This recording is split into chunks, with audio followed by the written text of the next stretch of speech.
تو دیکھیں آپ کسی امت کی ایسی شان ہوگی ہے، کیسا معاملہ ہوگا.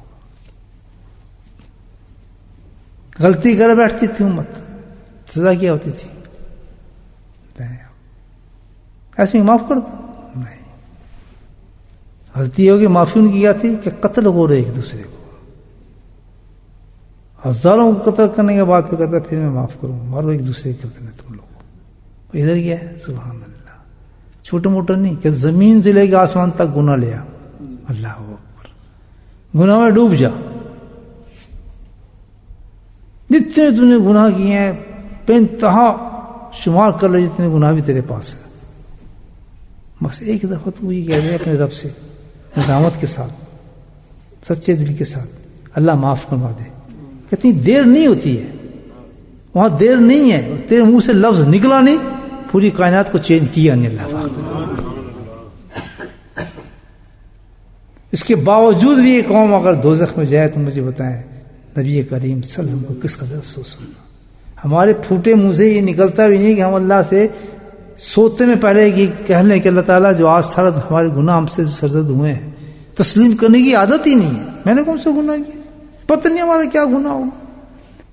عجیب مزاج ہم لوگوں کا، کیسی قوم بن گئی. نماز چھوٹ رہی ہے وہ کہتے گناہ ہی نہیں ہم نے تو کیا. وہ اس سے بڑا عذاب نہیں، رزق ختم ہو رہا ہے، برکتیں ختم ہو رہی ہیں، اللہ کی لعنتیں اتر رہی ہیں، غضب اتر رہے ہیں. ایک نماز چھوڑنا، پھر اگر نماز پڑھ بھی لی گھر میں تو نماز جماعت سے چھوڑنا، جان بوجھ کر، سستی پر، کوئی مجبوری نہیں. اور پھر کہنا جی ہم نے کون سا گناہ کیا، نماز پڑھی تو ہے. اللہ اکبر. تو یہ اندازہ لگائیں حقیقت میں یہ تو امت ایسی ہے کہ اللہ نے اتنی بڑا ان کو تو یہ اعزاز نبی کریم کو صدقے سے ملا ہے کہ ہم رات کو سوتے ہوئے اگر ہم اللہ سے بات کر لیں، اللہ تعالیٰ آج ہم سے گناہ ہوئے ہیں، بہت سخت ہوں، بہت نادم ہے، آپ کرم فرمائیں، میں مرنے جا رہا ہوں، بس وعدہ کرتا ہوں انشاءاللہ اگلی زندگی مجھے دیں، میں اب گناہ نہیں کروں گا، توبہ کرتا ہوں، میرے گناہ معاف فرما دو. تو وہ پھول کی طرح سوئے گا، اتنا ہلکا ہو کے سوئے گا. اللہ تعالیٰ میری اس کی صلح ہو گئی. عذاب ہم یہاں سے بنائیں گے، لے کے جائیں گے، ساتھ لے کر جائیں گے. عذاب اعمال بھی لے کے جائیں گے اور عذاب بھی لے کر جائیں گے. عذاب کیا بن جائے گا؟ جو ہم بناتے ہیں خود. جھوٹ بول رہے ہیں، کیا بن رہا ہے؟ غیبت کر رہے ہیں، کیا بن رہا ہے؟ عذاب. بتائیں. اللہ کی عبادت چھوڑ رہے ہیں، کیا بن رہا ہے؟ عذاب. حرام کھا رہے ہیں، کیا بن رہا ہے؟ عذاب. آنکھوں کو زنا کر رہے ہیں، کیا بن رہا ہے؟ عذاب. دنیا کی لالچ میں پھنسے ہیں، مادیت کے اندر ڈوبے ہوئے ہیں، پیسہ پیسہ ہے، کیا بن رہا ہے سب کچھ؟ سب کچھ جو ہے یہ دن رات عذاب بن رہے ہیں. اور ایک ایک عذاب کی آپ اندازہ نہیں لگ سکتے، ہم اندازہ نہیں کر سکتے. اس مثال سے آپ سوچ لیں کہ کیا حال ہوتا ہوگا اس زمین کے اندر انسان کے ساتھ، اور کیا برا. کتنا ابھی سوچنے کے بعد ہم جب یہ واقعہ سنیں تو ہمارا ایک دم شعور تو یہ کہنا چاہیے تھا کہ یار عذاب ہو رہا ہے شخص کو، تو کل ہمارے ساتھ کیا ہوگا. ہمیں تو یار اپنے آپ کو صحیح کرنا چاہیے. میسج ہے یا نہیں ہے؟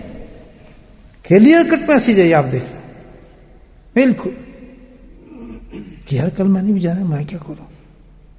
تو اسی وقت انسان کو سوچنا چاہیے کہ یار ہمیں تو عذابوں کو ختم کرنا چاہیے. اس خبر سے جو چیز عذاب بنتے ہیں وہ تو کبھی ہماری زندگی میں نہ ہو. اس کے کیا حساب ہوگا؟ آج سے کوئی نماز نہیں چھوڑیں گے، آج سے کوئی غیبت نہیں کریں گے، آج سے جھوٹ نہیں بولیں گے، حرام نہیں کھائیں گے.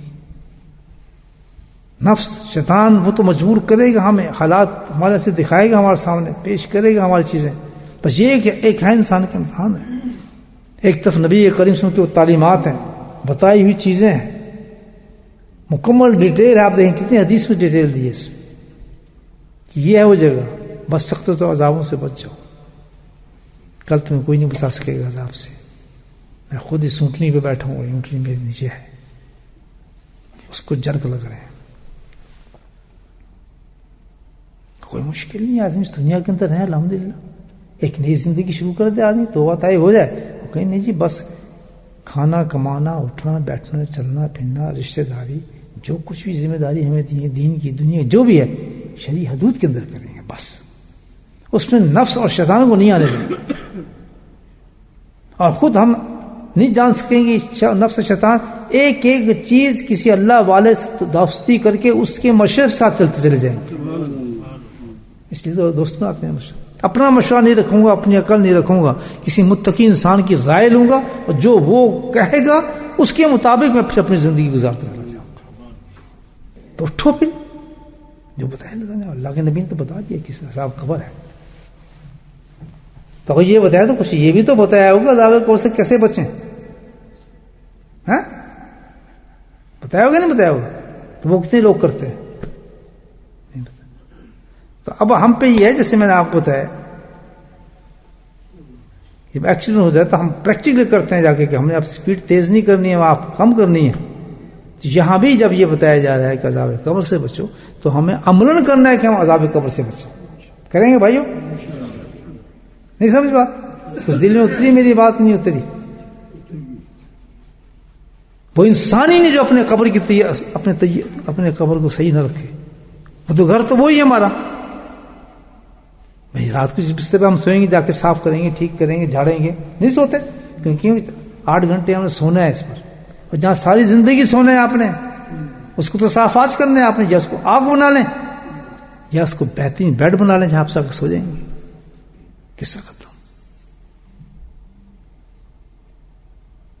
کیا بتایا اللہ کے نبی صلی اللہ علیہ وسلم اس کے بارے میں؟ کیا بتایا؟ آپ صلی اللہ علیہ وسلم نے ارشاد فرمایا کہ عذاب قبر سے سب سے بچانے والا جو عمل ہے وہ اللہ کا ذکر ہے. عذاب قبر جہاں آپ نے پریکٹیکلی دکھایا کہ کس طریقے سے اونٹنی پھدک رہی تھی، آپ پیٹھ پر بیٹھے تھے، اس جگہ سے بچانے والا عذاب قبر سے سب سے زیادہ بچانے والا حال تو ہے. سب سے زیادہ جو چیز بچائے گی آپ کو اس قبر سے وہ کیا ہے؟ اللہ کا